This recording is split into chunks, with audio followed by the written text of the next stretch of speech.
자기는 면피하잖아요. 선조는 모든 책임들을 다 신하들한테 떠넘기고 자기는 조금도 책임을 지려하지 않는 이상한 성격자예요. 내가 책임지겠다 이런 생각은 전혀 하지 않아요. 내가 앞에 나서겠다 하잖아요. 여기도 내가 앞에 나서겠다 그러면 당당하게 야 파천하자. 앞으로 이렇게 해서 내가 파천을 하면 시간을 벌고 명군을 데려오고 뭐 그때 의병들이 일어나고 다시 군대를 모아서 치면 되지 않느냐. 이렇게 앞에 나서서 당당하게 이야기할 수 없는 재질이란 얘기였다. 반갑습니다. 여기는 서울입니다. 서울 경복궁에 왔습니다. 제가 중학교 때 서울 수학여행을 왔었죠.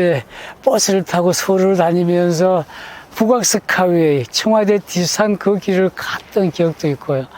그때는 경복궁을 들어왔었나 기억이 안 납니다. 한 10여 년 전에 서울을 오고 처음 왔는데 지금은 그 을지로 건물들이요. 얼마나 휘황찬란한지 몰라요. 그리고 광화문 앞에 그 대로는요, 다양한 정치 이념들이 많이 넘쳐나고요. 그리고 행사도 많이 열리고, 대단하잖아요. 광화문 앞에 그 길은, 이수신공도 안녕히 잘 계시고, 우리 세종대왕도 아직도 건강하게 잘 계시는 모습을 뵙고 왔습니다. 그런데 그 앞에, 세종대왕 바로 앞에 그 미 대사관은 그 아주 중심 자리에 좀 우리 보고 지워달라 그러나 좀 손을 좀 대지 딴 건물들은 좀 보기가 좀 그랬어요. 이곳은 경복궁 앞에 국립민속박물관입니다. 네, 오늘 저는 이곳에서 임진왜란때 선조 파천 잘했나 잘못했나 이런 얘기들이 다양해서 그 부분, 지금 전에 임진왜란 그 전체를 이끌고 나가고 있는 선조, 중심인물 선조는 파천을 잘했나에 대해서 말씀을 드릴까 하고 여기 왔습니다. 저는 공학도로서 논문을 쓸 때 주제를 가지고 어떤 결과, 정확한 이해가 되는, 모든 사람이 봤을 때 이해가 되는 그 결과를 가지고 그 수치를 가지고 논문을 썼는데 이 문학자들은 똑같은 주제를 가지고 작성자의 시각에 따라서 다양한 형태의 말들을 만들어낼 수 있더라고요. 그래서 되게 복잡해요. 또 한편으로는 재미있어요. 어떤 분들은 선조는 강교하고 비굴하고 비열해서 선조는 무능하고 뭐 이런 얘기들, 궁주로서 자격이 없다 그런 분들도 계시고, 또 어떤 분들은 아니다. 많은 성군들도 막상 그런 외란을 닥치면은 선조는 그런 사람들을 생각해서 비교적 중간 정도는 된다. 그렇게 못되진 않다. 이수진 공에 대한 편파적인 생각만 없었다라면 인조는 누르앞에 앞에서 대가리 8번 찍고 9번 찍고 그렇게 항복을 했지만은 선조는 어떤 형태로든 조정을 지켜냈다. 그때 선조가 그런 지도력이 없었더라면, 그때 선조가 도망을 치지 않았더라면 우리 조선은 없었을 것이다. 뭐 이렇게 말씀하시는 분들, 시각들 보는 분들의 시각이 다양하다 보니까 저도 이런저런 얘기에 많이 헷갈립니다. 하지만 선조의 파천이라는 그 얘기를 주제로 오늘 말씀을 드리려고 썼으니까 그쪽에 집중해서 말씀드리겠습니다. 아시다시피 한양은요, 정도전이 계획하고 그 당시 전도전이 경복궁을 지을 때 궁이 너무 커도 안 되고 너무 작아도 권위가 없다 해서 별로 크지가 않았답니다. 그 후로부터 쭉 선조 때까지 왕실로서의 위치를 잡아갔죠. 선조가 임진왜란 때 파천을 하면서 백성들이 불을 태웠다. 불 태운 것은 노비 저장고, 창고 정도였지 경복궁을 불태운 것은 왜군들이 남쪽으로 옮기면서 여기를 싸그리 불태웠다. 뭐 이런 다양한 또 얘기가 있어요. 당시 경복궁은 선조 때 불태고 난 뒤에 흥성대원군이 다시 지을 때까지 275년간 그냥 잡초만 우거진 곳이 되고 옮깁니다. 그때 흥성대원군은 집을 너무 크게 지었어. 7천 칸이래. 칸이라는 것은 기둥과 기둥 사이를 한 칸이라고, 그게 7천 칸이었대요. 그때 없는 살림에 너무 무리하게 지었어요. 그러니까 경복궁을 제대로 지었으면 잘 지었을 텐데. 근데 그렇게 짓고 30년 뒤에 일제강점기 때 일제강점기는 총독부를 지으려고 헐고 중학교 자기들 고등학교 지으려고 헐고 지금 있는 경복궁의 건물은 그 당시 흥선대원군 고종 때 그 당시에 30%밖에 안 되었답니다. 아직도 경복궁도 찬란하잖아요. 우리나라 5대 궁 중에 경복궁도 꽤나 근사하죠. 그래서 지금 보니까 많은 특히 외국인 관광객들이 오면은 하루 정도는 충분히 돌아다닐 만큼 이 문화 관광지가 됩니다. 자, 그러면 오늘의 주제. 선조는 강교하고 무능하고 비굴하고 비열하고 워낙 시기와 질투가 심하다. 아주 소인배 전형이다. 이렇게 보시는 분도 있고, 아니다. 선조가 파천을 한 것은 이 선조가 가장 잘한 것 중에 하나다. 선조의 파천은 잘한 짓이다라고 말씀하시는 분들의 이야기를 종합하면은 결론은 이렇습니다.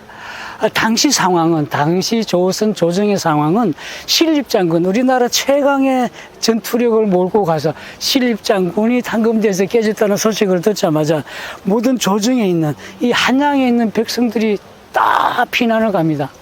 조정은 방법이 없어요. 도망갈 방법밖에 없어요. 여기를 한양을 수비할 의지가 없는 거예요. 신립장군 갈 때 막 으쌰으쌰하면서 갔는데 졌다는 소식이 전하자마자 백성들이 혼돈, 완전 멘붕이 왔죠. 도망을 하고 피신하고 난리인데 그날 창덕궁으로 이 신료들을 쭉 부릅니다. 그날의 주제는 뭐예요? 파천이에요. 선조가 신료들을 쭉 합쳐놓고, 자, 어떡할 것이냐, 한마디 해라. 선조는 이런 생각이죠. 신료들이, 대신들이 먼저, 파천을 하십시오. 파천을 하시고, 군세를 다시 모아서, 파천을 하면은, 어병들도 일어나고, 이런저런 얘기들을 쭉 설명을 하면은 선조가, 그렇구나, 할 수 없구나. 일단 파천을 하고 난 뒤에, 자기는 면피하잖아요. 선조는 모든 책임들을 다 신하들한테 떠넘기고 자기는 조금도 책임을 지려하지 않는 이상한 성격자예요. 내가 책임지겠다 이런 생각은 전혀 하지 않아요. 내가 앞에 나서겠다 하잖아요. 여기도 내가 앞에 나서겠다 그러면 당당하게 야, 파천하자. 이렇게 해서 앞으로 이렇게 해서 내가 파천을 하면 시간을 벌고 명군을 데려오고 그때 의병들이 일어나고 다시 군대를 모아서 치면 되지 않느냐, 이렇게 앞에 나서서 당당하게 이야기할 수 없는 재질이란 얘기였다. 계속 기다려. 선조는 어떤 놈이 한마디만 해라. 그러면 내가 너한테 모든 책임을 다 덮어씌우고 도망가겠다. 대신들은 또라이인가, 대신들이 그 사실을 누구보다도 잘 알고 있죠. 선조가 혼자 부락부락 하다가 10분간 휴식거리고 들어가 버립니다.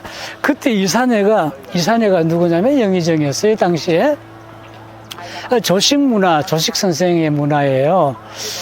이분이 지나가는 말로 이때까지 우리 조정 쪽 위로 보면은 파천한 분들이 계시긴 하잖아. 그러니까 옆에 앉아있던 사관은, 가장 사관의 이놈들이 가장 큰 특징이 이 편파를 잘해. 편가르기를 잘하는 것 같아. 막 지랄을 합니다. 이 새끼야, 그게 선비가 할 수 있는 얘기냐, 막 지랄을 해요. 선조가 뒤에 쉬다가 그 말을 듣고 딱 와요. 뭐냐 그랬더만은, 저 이산의 영의정이 말이야, 파천 얘기를 주장을 했다고. 도저히 있을 수 없는 얘기들을, 대명분을 가져야 되는데 대명분이 없어. 도망갈 대명분이 없어요. 조정의 대신들도 그렇고 대명분을 만들어야 되는데 대명분을 만들지를 못해요. 이 조상들을 버리고 백성들을 버리고 왕이 도망간다는 것은 성리학적 이론에 맞지 않아요. 어떤 규모에도 맞지 않아요. 대명분이 없는 거예요. 그래서 누구에게 한 놈한테 덮어 씌워야 되는데 선조가 그래? 일산회가 그랬단 말이지. 오케이, 지금부터 파천 준비하라. 그 후로 신하들은 입도 뻥긋도 안 합니다. 그 중에 좀 띨빵한 신하가 하나 있었어요. 사립 판단을 못하는. 왕에게 왕이와 파천은 절대 안 됩니다. 그러니까 옆에 있던 신하들이 초딩이 닥쳐 이놈아. 일사불란하게 파천 준비를 합니다. 백성들에게는 그러죠. 지켜야 된다, 지킬 것이다. 생각나죠? 옛날에 6.25 때 어떤 분하고 똑같은 얘기죠. 한양을 수복할 것이다, 한양을 지킬 것이다. 개성 갑니다. 개성 가서 똑같은 얘기를 합니다. 개성 가서 백성들이 그러니까 걱정 마라, 내가 여기서 지킬 것이다, 우리는 임진강에서 막을 것이다. 바로 그냥 도망갑니다. 그런 말을 하지를 말지. 그냥 살짝 갔다가 가면 되죠. 평양 가서도 똑같은 소리 합니다. 평양성. 얼마나 그 진주성만큼이나 수성에 아주 좋은 성인데, 거기서 한번 해보지. 그거 수복하려고 얼마나 힘썼어. 도망갑니다. 선조가 평양성 정도에 있을 때 그래요. 그때까지도 대신들은 좀 따라다녔죠. 그 이산해를 죽여합시다. 이산해 저놈이 파천 가자고 그래서 저놈을 죽여합니다. 누구한테 지금 독박을 씌워야 되는데 제대로 독박을 못 씌운 거야. 선조도 난감한 거야. 선조는 이산해 때문에 도망갈 핑계를 만들었는데, 선조가 야, 죽이지 말고 귀양 보내자. 그 난리 축에 자기들도 도망가기에 바빠서 100여 명밖에 안 쫓아다니는데, 자, 기록하는 놈들도 다 그 선조실록이 부실한 이유가요. 선조실록을 기록하던 초안을 만들던 이놈들이 자기 여태까지 만든 거 다 불에 태워버리고 자기들도 도망가 버린 거예요. 그럼 선조실록이 어떻게 나왔느냐? 여기에 저기에 있는 얘기들을 끌어모아서 만든 게 선조실록이니까. 그래서 다시 선조수종실록이 나왔다는 얘기도 있죠. 자, 그래서 이 산에는 귀향을 벌입니다. 청해라고 저기 동해 쪽으로. 그때 그 청해로 귀향 보내려면 호송간도에 있어야 되는데 시간이 되게 넉넉했나 봐. 일본군들이 여기 딱 와서 보니까 선조가 도망가고 없는 거야. 완전히 미치는 거야. 자기들이 선조를 잡고, 그리고 조선 백성들과 행정관들을 쫙 모아서 명으로 가야 되는데, 명으로 가려면은 조선 백성들을 앞세우고 여기에 행정조직을 휘어잡아서 군량을 다 모아서 백성들을 딱 통솔을 해서, 그리고 명나라로 가야 되는데 갑자기 황 치는 거야. 행정을 보던 놈들도 다 도망가고 없어. 어떡하냐 여기서 뻥칩니다. 그리고 둘이서 결정을 내립니다. 고니시는 평양, 자기가 주어진 자기의 점령지 평양으로 가고, 가토는 한경도로 갔죠. 그때 우리가 5가지의 이득을 보는데, 어떤 이득을 보느냐면, 첫째, 선조가 도망을 가면서 시간을 봅니다. 시간을 벌면서 오병들이 장의할, 어병들이 각 지역에서 일어날, 여기서 바로 잡혀버렸으면 게임이 끝났어요. 두 번째, 명나라 군사들을 데리고 올 만한 시간을 번 거예요. 어쨌든 시간을 번 거예요. 세 번째, 수군들이 일어날 시간. 다양하게 우리가 이미 임진왜란 때 많은 일들이, 분조도 일어나고 이렇게 한 일들이 선조가 도망가서 이 시간을 피함으로써 생긴 거예요. 우리 역대 왕들 보면은 오랑캐들 쳐들어오면은 나주까지 도망가고, 삼국시대도 그러고 왕들이 도망가는 건 우리는 받아들이는데, 일본군들은 전혀 이해가 안 되는 거죠. 걔들은 상대편의 영주 모가지를 딱 잡고 영주 가족들을 딱 죽이고 나면 백성들은 그대로 무릎을 꿇었으니까요. 하지만 우리 백성들은 무릎을 꿇어야 되는데, 선조가 도망감으로써 또 좋은 점이 있으면 나쁜 점들도 있잖아요. 백성들이 멘붕입니다. 우리가 이때까지 믿었던 왕이 우리를 버리고 도망갔다. 어떤 놈이든 밥만 먹여 살겠다라, 내 목숨만 구해주면 걔들한테 가겠다는 불의도 생겨나요. 그래서 순애들이 많이 생기죠. 그 다음부터 관병들이 사기가 많이 떨어지죠. 뭐 이러한 저러한 장점과 단점이 있지만은, 장점이 그 난리통에 장점이 훨씬 더 많았다고 보는 견해가 있습니다. 그래서 선조의 파천은, 선조가 파천하지 않았더라면 어떤 일이 있었을까 생각해 보시면 아찔합니다. 그렇잖아요. 그때 우리가 일본군에게 점령이 됐다면은 완벽하게 걔들의 통치를 받고, 지금까지도 일본의 하나의 나라로, 오키나와처럼, 오키나와가 2차 대전 때 오키나와 섬 백성들 다 죽어도 될 만큼 백성들, 본토 사람들은 오키나와 사람들을 지금도 식민지인으로, 걔들은 자기 본토병 아니면은요, 취급 잘 안 합니다. 홋카이도 거기에 원주민들 지금까지도 원주민이 언제부터 원주민이에요? 지금까지도 원주민은 차별을 당하고 있잖아요. 우리 조선이 그 당시에 일본군에게 점령이 됐다면은 명나라가 우리 건드렸을까요? 명나라는 자기들 말기였으니까 아찔합니다. 그래서 많은 분들이요, 선조가 가장 잘한 것은 도망간 거다. 이야기가 되잖아요. 인문학 하시는 분들은 선조를 물고 늘어지려면 끊임없이 나쁜 점만 보면은 죽일 놈인데, 또 이쪽으로 보면은 또 괜찮은 왕 같기도 하고. 어떻습니까? 여러분 생각은 어떻습니까? 선조 파천에 O입니까? X입니까? 저는 O입니다.